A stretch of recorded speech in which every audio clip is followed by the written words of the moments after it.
Good morning sir. Good good morning. Morning. Good morning. आवाज आ रही है बेटा? यस आवाज? सर। Yes sir. चलो, कल हमने ज्वालामुखी के बारे में पढ़ा था, समझ में आया? कल जो पढ़ा था वो समझ में आया बेटा? Yes sir. उससे रिलेटेड कोई प्रश्न है जो हमने कल पढ़ा? उससे रिलेटेड कोई प्रश्न है? देखिए, हम पढ़ रहे थे ज्वालामुखी जो आते हैं उनसे दो प्रकार की स्थलाकृतियां बनती हैं। एक तो बेटा बाहरी और एक आंतरिक। हमने बाहरी स्थलाकृतियों में कल पढ़ा था शिल्ड ज्वालामुखी, जो एक तरीके से बेसाल्ट प्रवाह का ही एक रूप है, लेकिन उद्गार इसमें दरारी नहीं होकर के कैसा होता है, केंद्रीय उद्गार होता है। ठीक है। शिल्ड ज्वालामुखी में जो लावा निकलता है बेटा, कैसा निकलता है? तरल निकलता है। तरल लावे का जमाव होता है, जिससे ढाल क्या होता है? कम होता है। और जो शिल्ड ज्वालामुखी निकलता है तो क्रेटर के ऊपर लावे का जमाव शंकुनुमा आकृति में हो जाता है। शंकुनुमा आकृति में हो जाता है, जिसे हम कहते हैं बेटा सिंडर शंकु। शंकु। पढ़ा था हमने कल। इस प्रकार से क्रेटर है, इस क्रेटर के ऊपर शंकुनुमा आकृति में जमा हो गया, उसको क्या बोलेंगे? सिंडर शंकु बोलेंगे। क्या बोलेंगे? सिंडर शंकु कहेंगे। इसके बाद हम बात कर रहे थे अगली शिल्ड ज्वालामुखी के बाद जो ज्वालामुखी है मिश्रित ज्वालामुखी। देखो, नाम से ही स्पष्ट है, मिश्रित का मतलब कई प्रकार के पदार्थ इसमें मिले हुए होंगे, जिसमें धूल के कण, राख, जलवाष्प, चट्टानी खंड और अनेक प्रकार के खनिज पदार्थ ज्वालामुखी उद्गार के कारण बाहर आते हैं। ठीक है। अभी कई प्रकार के पदार्थ बाहर आ रहे हैं, तो अलग अलग वेराइटीज हो गई ना बेटा, अलग अलग वेराइटी होगी, तो इसका जो रंग है वो भी क्या होगा? भिन्न होगा। क्या होगा? इसका रंग भी क्या होगा? भिन्न होगा। कौन से ज्वालामुखी का? मिश्रित ज्वालामुखी का। तो जो लावा निकलता है वो कैसा निकलता है? वो निकलता है गाढ़ा, चिपचिपा। इसमें तो कैसे बेटा? लावा निकलता है तरल, इसमें निकलता है गाढ़ा, चिपचिपा, जो निकलते ही क्या होता है? जम जाता है और उबड़ खाबड़ रूप है इससे बनता है। कई कई बार क्या होता है, ये गाढ़ा चिपचिपा लावा है वो क्रेटर के आंतरिक भाग में चला जाता है बेटा, क्रेटर के आंतरिक भाग में चला जाता है और जमा हो जाता है। और इसके जमाव से इस ज्वालामुखी में प्राय क्या आ जाते हैं? विस्फोट भी आते हैं, विस्फोट भी होते हैं, क्योंकि चिपचिपा और लसलसा गाढ़ा लावा होता है, गाढ़ा होता है लावा, चिपचिपा होता है, जिसके कारण वह उद्गार तो करता है, लेकिन उद्गार के साथ साथ वह क्रेटर के आंतरिक भाग में चला जाता है और वही जमा हो गया। दोबारा जब आया उद्गार तो यह विस्फोट का कारण बन जाता है। ठीक है बेटा, समझ में आया क्या? मिश्रित ज्वालामुखी। कौन सा ज्वालामुखी बताइए? मिश्रित मिश्रित ज्वालामुखी। ज्वालामुखी। तो आसपास में जो लावा हमें दिखेगा ना, वो कई प्रकार का दिखेगा, अलग अलग भांति का, अलग अलग प्रकार का, भांति भांति का लावा हमें इसमें दिखाई देगा। इसके बाद आपके एक स्थलाकृति है, ज्वालामुखी कुंड।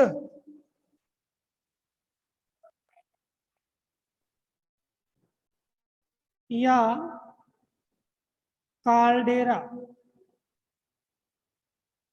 ज्वालामुखी कुंड लिखो बेटा, कुंड, ज्वालामुखी कुंड या काल्डेरा। कैसे बनता है, मैंने अभी जस्ट बताया आपको कि मिश्रित ज्वालामुखी होता है, या जो लावा निकलता है वो तरल अवस्था में नहीं निकल करके और वह चिपचिपे गाढ़े रूप में निकलता है, और वह निकास नली के आंतरिक भाग में चला गया, और निकास नली के आंतरिक भाग में गया तो उसके कारण क्या हुआ, यहाँ पे जैसे ही उद्गार हुआ तो ये जो ऊपरी भाग है, ये लावे का क्या है, ऊपरी भाग है, ये पूरा का पूरा क्या होता है, विस्फोट से उठ जाता है, मतलब दूर चला जाता है। क्या होता है, दूर चला जाता है। और यहाँ पे एक झील का निर्माण होता है, एक कुंड का निर्माण होता है। समझ में आ रही बात? ये ऊपरी भाग है वो क्या होता है, विस्फोट से दूर चला गया, और किसका निर्माण होगा, एक कुंड का या एक झील का निर्माण होता है। इसको हम क्या बोलते हैं, ज्वालामुखी कुंड या काल्डेरा। बताइए समझ में आया कि नहीं आया? Yes sir. Yes sir. देखो क्या Yes, हुआ sir. कि मिश्रित ज्वालामुखी तो था आपका, इस मिश्रित ज्वालामुखी में आपके जो लावा आता है वो लावा गाढ़ा होता है, चिपचिपा होता है। जैसे ही वो लावा आया और वो निकास नली में चला गया, तो निकास नली में जाने के बाद अगर पुनः ज्वालामुखी उद्गार होता है, आपका जो ज्वालामुखी है वो सक्रिय है, तो जैसे ही ज्वालामुखी में उद्गार होगा दोबारा, तो वो लावा जो रास्ते में चिपका हुआ है निकास नली पे, आंतरिक जो मैग्मा है वो उस लावे को निकालने के लिए क्या करेगा, प्रेशर लगाएगा, और एक भयंकर विस्फोट होगा। एक भयंकर क्या होगा, विस्फोट होगा। और इस भयंकर विस्फोट से जो क्रेटर का ऊपरी भाग है वो क्या होता है, दूर चला जाता है, मतलब फैल जाता है। और ये भाग है यहाँ पे क्या, एक झील या कुंड बन जाता है, उसे हम काल्डेरा या ज्वालामुखी कुंड कहते हैं। किसके कारण बनता है बेटा, अरे किसके कारण बनता है, विस्फोट के कारण। जी याद रखो, किसके कारण बनता है, विस्फोट के कारण। और विस्फोट क्यों होता है, लावा सर निकास नली में जमा हो जाता है। गाढ़ा चिपचिपा होता है ना, उसकी वजह से क्या होता है बेटा, विस्फोट होता है। उसकी वजह से क्या होता है, विस्फोट होता है। और विस्फोट के परिणाम स्वरूप क्या बन जाती है, झील। कुंड की स्थिति। और इससे निर्मित झील को हम क्या बोलेंगे, ज्वालामुखी निर्मित झील। क्या बोलेंगे, ज्वालामुखी निर्मित झील। यानी इन झीलों का निर्माण किससे हुआ है, ज्वालामुखी से हुआ है। बताओ समझ में आ गया? ठीक है। इसके बाद कल हमने एक चीज पढ़ी थी, इसके साथ सिर्फ ज्वालामुखी के साथ बेसाल्ट प्रवाह है, बेसाल्ट प्रवाह है। देखो बेसाल्ट प्रवाह क्या है, जो अपनी पृथ्वी का ऊपरी भाग या भूपरपट्टी है उसमें क्या होता है, लावा बाहर आता है। लावा दरारी उद्गार के रूप में बाहर आता है और तरल अवस्था में होता है। लावा बाहर आकर के कोई विस्फोट वगैरह नहीं होता, लावा बाहर आया, तरल था और लंबी दूरी में फैल गया। जैसे मान लो कि लावा निकला, ये भाग गहरा था, ऊबड़ खाबड़ था यू वाला, लेकिन लावा निकला और इस भाग में जाके भर गया, इस वाले भाग में जाके भर गया, इधर आगे तक भर गया। कई किलोमीटर दूर तक लावा जैसे निकलता जाता है वो जमता जाता है, और उस भाग को उसने क्या कर दिया, समतल रूप में कन्वर्ट कर दिया। तो ऐसा प्रवाह कहलाता है बेसाल्ट प्रवाह है। एक बात ध्यान रखना, बेसाल्ट प्रवाह जब होता है तो लावा कैसा होता है बेटा? कौन सी अवस्था में होता है? तरल अवस्था में। तरल अवस्था में। और लावा लगभग माने तो 50 मीटर से लेकर और कई किलोमीटर तक फैल जाता है, और इसकी मोटाई आपकी 20-30 मीटर तक हो जाती है। कई बार मोटाई है वो भी, जैसे गहरा गर्त है तो लावा जम जाएगा तो इसकी मोटाई कितनी होगी? 20 से 30 मीटर तक की हो जाती है। बहुत सारी घाटियां है, बहुत सारे पर्वतीय क्षेत्र है, वो क्या होते हैं? समतल सपाट पठार के रूप में परिवर्तित हो जाते हैं। कब? जब बेसाल्ट प्रवाह होता है। तो उसकी मोटाई के बारे में बताया गया है कि 50 मीटर से अधिक तक इसकी मोटाई हो जाती है। और इसकी लंबाई की बात करें तो 50 मीटर से लेकर के और कई हजारों किलोमीटर तक इसकी क्या होती है? लंबाई होती है। तो बताओ, जो भी आपके इस क्षेत्र में आया भाई लावा निकल रहा है, जैसे मान लो पानी है, पानी बाहर निकल रहा है, ठीक है, और पानी को जहां जहां गड्ढा मिला वहां वहां बढ़ता चला गया। हमारे महासागरों का निर्माण कैसे हुआ था? अगले लेसन में पढ़ेंगे। महासागरों का निर्माण कैसे हुआ था? भाई वर्षा हो रही थी, पृथ्वी पे जहां जहां भी गर्त थे वो सारे के सारे गर्त है वो किससे भर गए? हुए जल से भर गए। जो ऊंचे भाग थे वो स्थल के रूप में रह गए, और बाकी किससे भर गए? जल से भर गए। और किसका निर्माण हुआ बेटा? महासागरों का निर्माण हुआ। किसका निर्माण हुआ? महासागरों का। ऐसे ही आपके जो बेसाल्ट प्रवाह था, इस बेसाल्ट प्रवाह ने जैसे ही ये उद्गार हुआ, इसने जो भी उबड़ खाबड़ प्रदेश थे उनको सब प्रदेशों को लावा से भर दिया, और किसका रूप बन गया? भाई पठार का रूप बन गया। किसका रूप बन गया?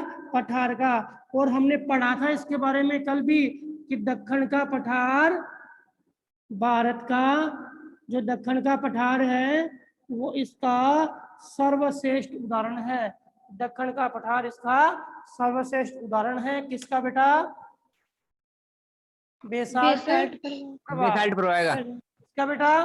बेसाल्ट प्रवाह का। बताओ समझ में आया कि नहीं आया? आ गया ना? इसके बाद आ गया बेटा? और कुछ पूछना है? ना सर। ज्वालामुखी तरल होता है, सिंडर शंकु, इसमें शंकुनुमा आकृति में ज्वालामुखी पदार्थ का जमाव, मिश्रित में कई प्रकार के पदार्थ, ज्वालामुखी कुंड विस्फोट के कारण बनता है। बेसाल्ट प्रवाह है, तरल लावा होता है, दरारी उद्गार में होता है, लंबी दूरी तक फैल जाता है, उससे भी बेसाल्ट प्रवाह का निर्माण होता है। इसके बाद हम बात करें बेटा मध्य महासागरीय कटक। मध्य महासागरीय कटक, ये एक बड़ी विशाल आकृति है, ध्यान से समझना बेटा। इसके लिए हम महाद्वीप के निर्माण को समझेंगे तब भी ये थ्योरी हमारे सामने आएगी। जब महाद्वीप का निर्माण है उस क्रिया को हम समझेंगे तब भी हमारे सामने ये थ्योरी आएगी। किसकी? मध्य महासागरीय कटक की। इसको भी आप ध्यान से समझिए।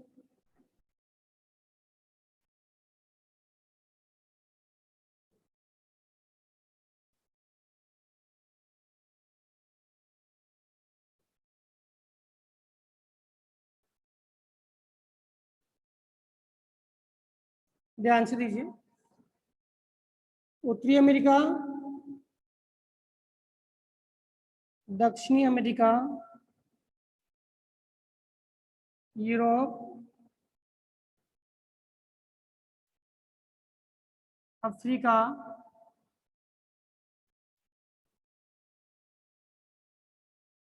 इसके बाद भूमध्य सागर,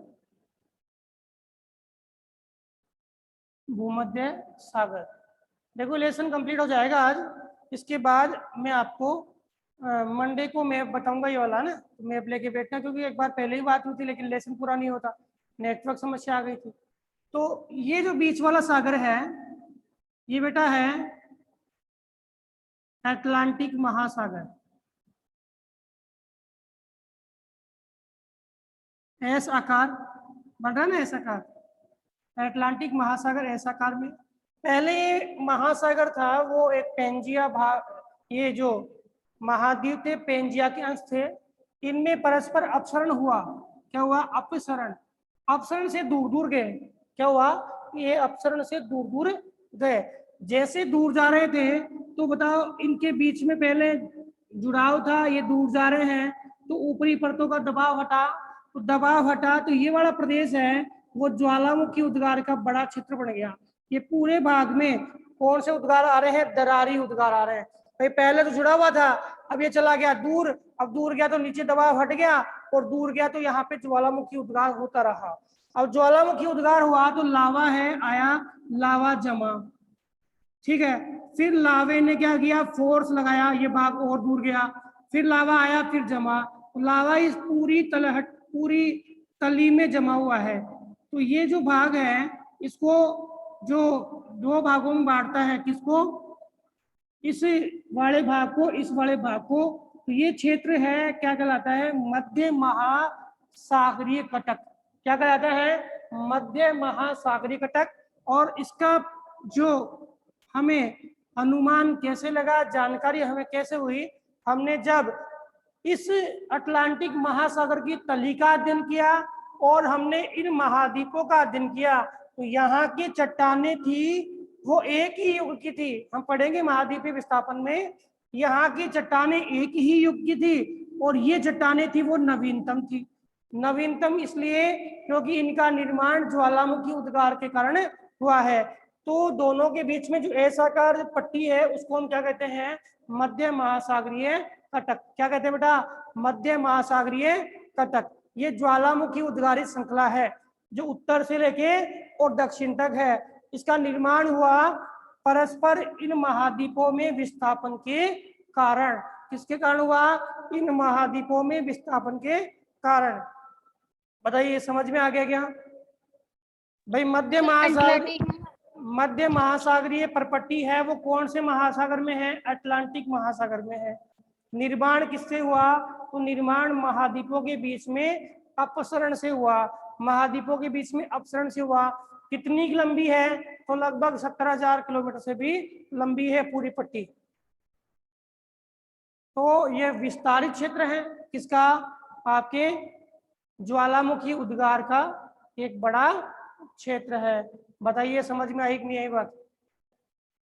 समझ में आ गई बेटा? सर अटलांटिक महासागर को मध्य महासागरीय कटक कहा जाता है क्या? क्या बेटा? अटलांटिक महासागर को मध्य महासागरीय कटक कहा जाता है क्या? नहीं नहीं बेटा, मध्य महासागरीय कटक, कटक का मतलब होता है छोटे छोटे उबड़ खाबड़ खंड या पर्वतीय खंड। तो इसमें क्या है? ज्वालामुखी उद्गार से पर्वतीय खंडों का क्या हुआ है? निर्माण हुआ है। किसका हुआ है? ज्वालामुखी उद्गार से पर्वतीय खंडों का क्या हुआ है? निर्माण हुआ है। अटलांटिक महासागर को तो अटलांटिक महासागर या अंध महासागर कहा जाता है, ठीक है। मध्य महासागरीय कटक बनने वाली आकृति है। क्या है? इसमें बनने वाली आकृति है, जो आकृति किसके कारण बनी है? ज्वालामुखी के उद्गार के कारण बनी है। समझ में आ गया? यानी इसको नहीं कहा जाता मध्य महासागरीय कटक, ये यहाँ की बनने वाली आकृति है। क्या है बेटा? बनने वाली किससे बनी है आकृति है? ज्वालामुखी उद्गार से बनी है। उद्गार से बनी है, इसका कारण क्या था? महाद्वीपों में होने वाला विस्थापन। महाद्वीपों में होने वाला विस्थापन। बताओ समझ में आया कि नहीं आया? Yes sir. Yes sir. हम अटलांटिक महासागर का दूसरा नाम जाने तो वो अंध महासागर है। क्या है? अंध महासागर, ठीक है। इंग्लिश में अटलांटिक ओशियन। ओके, अब आपके आते हैं आंतरिक स्थलाकृतियों में। देखें अपने पास में 10 मिनट है, अगर रह जाती है कोई स्थलाकृति तो मैं दोबारा आपकी क्लास को ज्वाइन कर लूंगा। देखिए आंतरिक स्थलाकृतियों में ये तो पृथ्वी का ऊपर पट्टी का ऊपरी भाग और हम गहराई में चल रहे हैं। देखो क्या होता है कि कई बार ऐसा होता है कि लावा है वो बाहर नहीं आ पाता, यानी मैग्मा है वो बाहर आने की कोशिश करता, नहीं आ नहीं पाता, और मैग्मा आंतरिक भाग में जम जाता है। जहां जहां उसको जगह मिलती है वहां वहां मैग्मा क्या होता है? जम जाता है, और इससे बनने वाली स्थलाकृति कौन सी है? आंतरिक स्थलाकृति कहलाती है। अब हम बात करें कि इससे बनने वाली स्थलाकृतियों में सबसे पहले जैसे मैग्मा है, बिल्कुल ध्यान से समझना, डायग्राम बनाते जाना। मैग्मा जब आंतरिक भाग में गुंबदाकार रूप में जम गया, जैसे ही निकला और जैसे ही जम गया, तो ऐसी स्थलाकृति जहां पे लावा आंतरिक भाग में निकला और निकलते क्या हो गया? जम गया, उस स्थलाकृति को कहते हैं बेटा बेथोलित। क्या कहते हैं? बेथोलित। क्या कहते हैं बेटा? बेथोलित। लावा निकला, गुंबदाकार रूप से जम गया, उसे क्या कहेंगे? बेथोलित कहेंगे। क्या कहेंगे? बेथोलित कहेंगे। जब लावा निकला निकास नली से और कुछ ऊपर गया, ऊपर जाने के बाद लावा उसी गुंबदाकार रूप में जमा, उसको जैसे स्थान मिला ना, जैसे स्थान मिला लावा जम गया, तो ऐसी आकृति को कहते हैं लेकोलित। क्या बोलते हैं बेटा? लेकोलित। क्या नाम देते हैं? लेकोलित। जब लावा है वो ज्वाला निकास नली से निकल रहा है, लेकिन उसको जो जमाव का तल मिला वो मिला अपनति अभिनति लहर नुमा। कौन से रूप में? लहर नुमा रूप में लावे का क्या हो गया? जमाव। यहाँ पे जमाव गया ऐसे ऐसे। लावे का जमाव कैसे हुआ बेटा? लहर नुमा रूप में लावे का जमाव। इसे क्या कहेंगे? फेकोलित। क्या कहेंगे? फेकोलित। क्या कहेंगे? फेकोलित। जब लावा निकला और लावा बाहर आने की कोशिश कर रहा था, लेकिन वो निकल नहीं पाया, और आंतरिक भाग में तस्तरी नुमा थाली नहीं होती क्या? थाली, उस थाली के रूप में लावे का क्या हो गया? सॉरी, मैग्मा बोलूंगा, बार बार लावा बोल रहा हूं। यहाँ पे क्या होगा? ये मैग्मा। इस मैग्मा का जमा हुआ, उसे क्या बोलेंगे? लेपोलित। क्या बोलेंगे? लेपोलित। समझ में आ रही बात मेरी? नीचे जमा उसको क्या बोले? बेथोलित। जो ऊपर निकास नली से जुड़ के जमा है उसे लेकोलित, और जो लावा लहरनुमा रूप में जमा उसको फेकोलित, और जो लावा आपके तस्वीनुमा रूप में जमा उसको क्या बोलेंगे? लेपोलित। जब लावा है वो बाहर निकलता है, लेकिन निकास नली में ही जम गया। किसमें जम गया? निकास नली में ही लावा जम गया। ठीक है, तो इसको क्या बोलते हैं? डाइक। क्या बोलते हैं? डाइक। निकास नली में ही लावे का जमाव क्या कहलाएगा? डाइक कहलाएगा। और जब लावा बाहर निकल रहा था, लेकिन बिल्कुल समानांतर रूप से इसका जमाव हुआ। जमाव अगर बहुत मोटा होता है तो उसको कहते हैं सिल।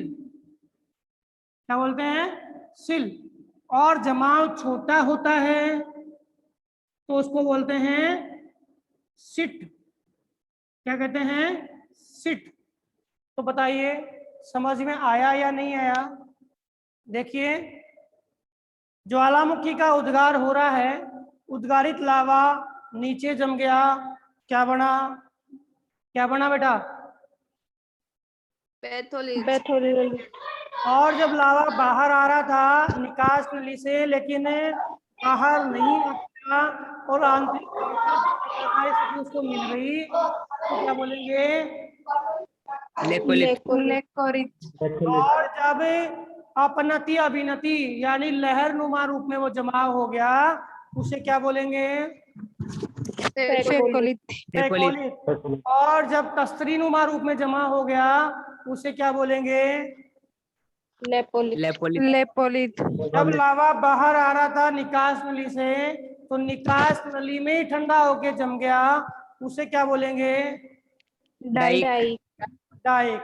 और आपके लावा है वो कैसे जमा? समानांतर रूप से मोटी परत में सिल कहलाएगा, और छोटा है उसे क्या कहेंगे? सिट कहेंगे। क्या कहेंगे? सिट कहेंगे। तो बेटा ये उतार लीजिए। बेथोलित जो है ना, बेथोलित, हम खोदते हैं तो ग्रेनाइट की चट्टानें मिलती है हमें। ये ग्रेनाइट की जो चट्टानें हैं कई किलोमीटर में फैली हुई है, ये क्या कहलाती है? बेथोलिथ का एक रूप है। जो ग्रेनाइट की चट्टानें हमें मिलती है वो कैसा? ये बेथोलिथ का ही रूप है। और आपके लेकोलिथ है, ये भी क्या है? ग्रेनाइट की चट्टानें आपको मिलती है कर्नाटक साइड में, ये आपके लेकोलिथ का रूप है। ठीक है ना, लिखते जाइए, उतार लीजिए। सर आपने कहा था कि 12 किलोमीटर से गहराई में मानव नहीं जा सकता, फिर इनकी खोज कैसे संभव है? क्या? आपने कहा था कि 12 किलोमीटर की ये हमारी पृथ्वी के बहुत आंतरिक भाग में जमा नहीं है। ये हमारी पृथ्वी के बहुत आंतरिक भाग में जमा नहीं है। और ये स्थलाकृतियां जो बता रहा हूं मैं, ये स्थलाकृतियां हमारे कुछ गहराई में ही है जहां पे मानव की आसान पहुंच है, और मानव ने ही इन स्थलाकृतियों को खोजा है। जैसे मानव ने गहराई में खोज की और आंतरिक भाग से वो जैसे खनिज क्षेत्रों को प्राप्त करने के लिए जा रहा था, तब उसने इस प्रकार की आकृति आंतरिक भाग में देखी। उसके बाद हमें पता लगा है कि किस प्रकार की आकृति आंतरिक भाग में जमा होती है। समझ में आई बात मेरी? ये आकृतियां हमने खुद ने देखी है ना, मानव ने खोजी है जब वो खनन कार्य कर रहा था। ठीक है बेटा? यस। अभी लेसन अपना हो गया कंप्लीट, पूरा हो गया। 1 मिनट का समय अपने पास में है। बुक के पीछे ऑब्जेक्टिव टाइप क्वेश्चन है, वो एक बार हम देखते हैं। तो पहला क्वेश्चन है, निम्नलिखित में से कौन भूगर्भ की जानकारी का प्रत्यक्ष स्रोत है? मैं 4 बोल रहा हूँ, 1 मिनट का समय आपके पास है। भूकंपीय तरंगे, गुरुत्वाकर्षण बल, ज्वालामुखी और चुंबक। बताइए प्रत्यक्ष में क्या आएगा?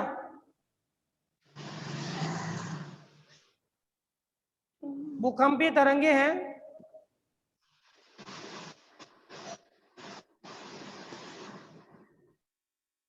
क्या बोल रही है? तो ये इसका क्या आएगा बेटा? ज्वालामुखी। क्या आएगा? ज्वालामुखी।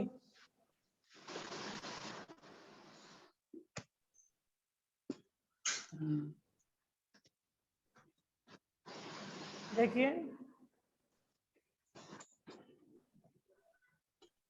आगे हैं, दक्कन ट्रेप की सेल बेसाल्ट प्रवाह का उदाहरण है। निम्नलिखित